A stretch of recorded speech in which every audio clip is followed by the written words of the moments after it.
Halo teman-teman, Assalamualaikum warahmatullahi wabarakatuh. Berbicara tentang digital marketing memang tidak ada habisnya ya. Saya berharap teman-teman di tahun 2026 ini, setelah lebaran ini, teman-teman sudah memiliki omset profit sehingga bisa punya penghasilan sendiri dari jualan online ya. Nah, bagaimana cara punya penghasilan sendiri dari jualan online ini? Maka teman-teman tonton aja video ini sampai selesai.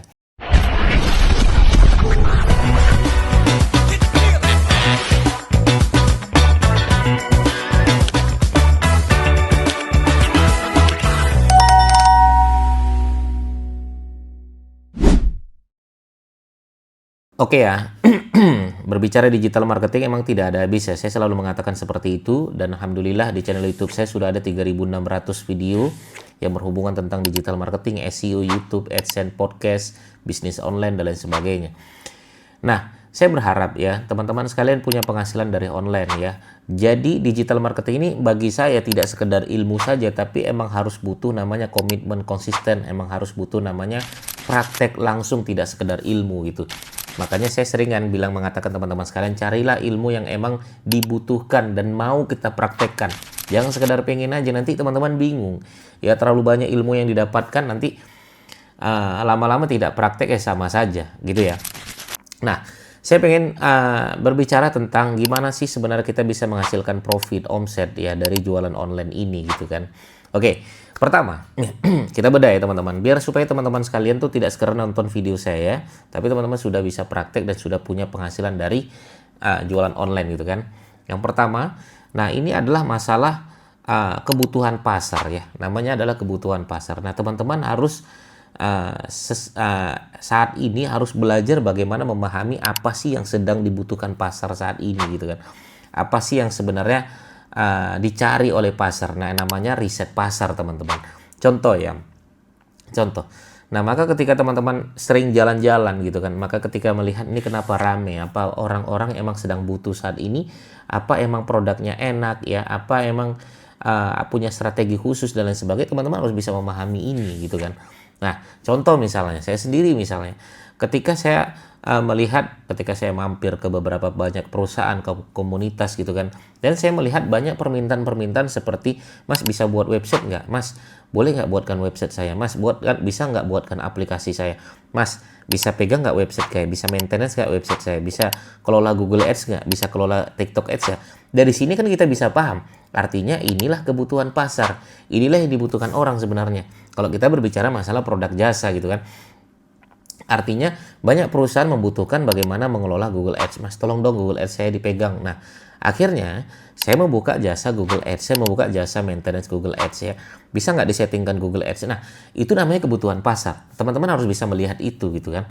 Nah, kemudian Mas bisa nggak pesankan saya daging durian dari Medan?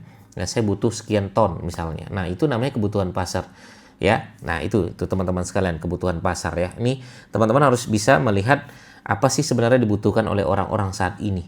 Kalau kita tidak bisa memahami ini, kita susah untuk bisa mendapatkan pundi-pundi keuangan dari digital marketing atau bisnis online. Oke ya, itu nomor satu. Teman-teman harus bisa memilah-milih kebutuhan pasar saat ini tuh apa. Yang kedua adalah, nah teman-teman sebelum launching produk, ini saran saya sebelum launching produk, teman-teman pastikan ya memantaskan diri bahwasanya teman-teman sekalian adalah penjual atau menyediakan jasa tersebut.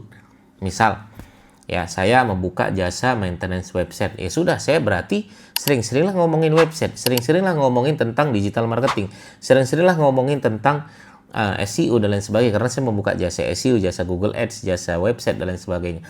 Sama halnya ketika teman-teman misalnya jualannya adalah jualan tentang misalnya ya, jualan tiket pesawat, jualan hotel ya, jualan kaos polos, jualan sepatu, atau misalnya sepatu bola. Ya mungkin teman-teman sering-sering ngomongin tentang bola, ngomongin tentang sepatu bola, ngomongin tentang kecepatan lari dengan sepatu bola tersebut dan lain sebagainya. Nah, itu adalah konsep bagaimana kita memantaskan diri kalau kita mau jualan produk itu dulu. Ya, sementara itu dulu. Makanya kita jangan ada kalimat, Mas saya nggak berani tampil depan kamera, Mas saya nggak berani menawarkan produk. Lah kita aja malu dengan produk yang mau kita jual, gimana orang mau yakin ya membeli produk dari kita. Makanya teman-teman jangan pernah malu, harus yakin, harus mantap dengan jualan produk tersebut. Ya, Ada beberapa teman saya dia kadang ya dia mau jualan produk takut dilihat ya tetangga-tetangganya lihat WA-nya, WA statusnya. Dia takut tetangganya ya tahu dia jualan A. Ya kenapa rupanya jualan itu halal, jualan itu diperbolehkan. Nah, kita nggak ini harus mindset yang harus dibenahi untuk teman-teman yang khawatir, malu, takut keluarganya lihat, takut nanti kita butuh uang. Emang semua orang butuh uang. Ya. Bahkan orang terkaya di dunia pun butuh uang gitu kan. Makanya teman-teman sekalian saat ini apa yang bisa kita lakukan, kalaupun itu halal, guru saya bilang gas aja. Ya, jualan tuh halal, jual beli tuh halal, lakukan. Oke ya, mantaskan diri. Makanya sering-seringlah bikin konten. Ya, sering-sering memantaskan diri kita bahwasanya kita jualan produk tersebut. Itu yang kedua. Yang ketiga, ya, yang ketiga adalah teman-teman launchinglah produk tersebut. Ya.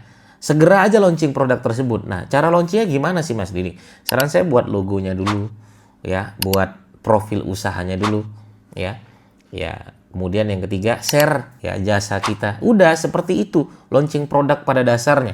Misalnya, saya launching produk, contoh ya teman-teman sekalian, saya launching produk yaitu, misalnya ya jasa makeup wisuda, misalnya.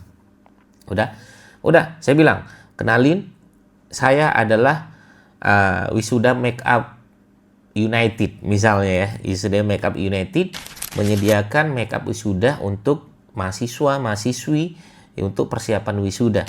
Kami siap datang ke rumah Anda 1x24 jam, siap melayani Anda untuk wisuda terbaik Anda, siap menemani wisuda terbaik Anda. Udah. Jadi profil usaha kita, sampaikan konten-konten kita di channel YouTube kita, di Instagram kita, di TikTok kita, di Facebook kita, dan lain sebagainya. Teman-teman bisa mainkan itu.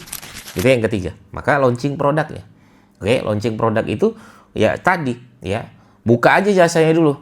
Ya pelan-pelan bangun logonya, pelan-pelan bangun profil bisnisnya, pelan-pelan bangun profil usahanya, dan lain sebagainya ya.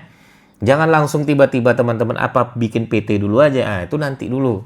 Nanti dulu saran saya, buka dulu, tes pasar dulu, rame, baru teman-teman bisa buka PT, buka CV, boleh. Ya, nah itu yang ketiga. Yang keempat, barulah kata guru saya, kalaulah kita sudah launching sebuah produk, maka bertanggung jawablah dengan produk tersebut. Yang keempat, pastikan ada value produk yang kita sampaikan, ada pembeda produk-produk kita. Jangan sampai kita mengecewakan orang, jangan sampai sekedar launching, tapi tidak ada memberikan kebaikan-kebaikan yang banyak. Kita sampaikan produk kita ini bagus, layanan yang bagus, dengan kualitas yang bagus. Nah, itu yang paling penting. Ya, maka orang kadang lupa launching produk, tapi dia lupa dengan value apa yang harus dia sampaikan. Baru yang kelima, marketingkan, jalankan itu produk tersebut teman-teman sekalian dengan memarketingkan ke media-media sosial kita. Itu dulu yang paling gampang, media sosial kita. Maka media sosial yang paling utama Instagram, bangun, buat akun Instagram. Tadi namanya Wisuda Makeup United. Sudah, Wisuda Makeup United. Misalnya contoh aja, buat logonya, masukkan Instagramnya, bikin username-nya, bikin profilnya, launchinglah konten pertamanya. Dengan mengucapkan bismillah, kita launching produk kita, besok upload lagi, besok upload lagi, besok upload lagi. Bulan pertama, saya berani jamin teman-teman sekalian, minimal ada satu yang datang untuk memakai jasa kita atau produk yang akan kita jual. Kenapa? Karena marketing berjalan, ya, maka ikhtiar berjalan. Ustadz Adi Hidayat selalu mengatakan, rezeki itu datang salah satu pintunya adalah ikhtiar yang kita kelola, ikhtiar yang kita jalankan. Maka salah satu ikhtiar ini adalah kita menjalankan marketingnya, menawarkan produk yang kita jual, membuat konten produk-produk kita di YouTube, di TikTok, dan lain sebagainya. Kita lakukan iklan mungkin kalau misalnya ada dana, kalau nggak ada organik dulu. Kita bilang ke teman-teman kita, orang-orang terdekat kita, ya kita cerita tentang produk-produk kita, jualan kita, jasa kita. Itu salah satu ikhtiar teman-teman sekalian. Itulah yang menyebabkan produk kita dikenal orang, orang tersebut mau memakai jasa kita, mau memakai produk kita. Begitu ya. Maka dapatlah profit. Itu yang saya inginkan teman-teman sekalian. Ya, nanti untuk kerucutnya, aduh saya bingung cara membangun Instagram. Nanti kita belajar bagaimana membangun Instagram. Saya bingung membangun YouTube. Nanti kita bahas satu persatu. Maka marketing itu jalannya satu persatu emang. Tapi launching produk seperti itulah tekniknya. Sehingga dapat profit, dapat omset. Oke, begitu ya. Semoga bermanfaat. Saya senang sekali teman-teman ya yang datang ke channel YouTube saya, mendoakan saya terus membuat konten YouTube ya agar teman-teman bisa menghasilkan dari bisnis online. Terima kasih. Assalamualaikum warahmatullahi wabarakatuh.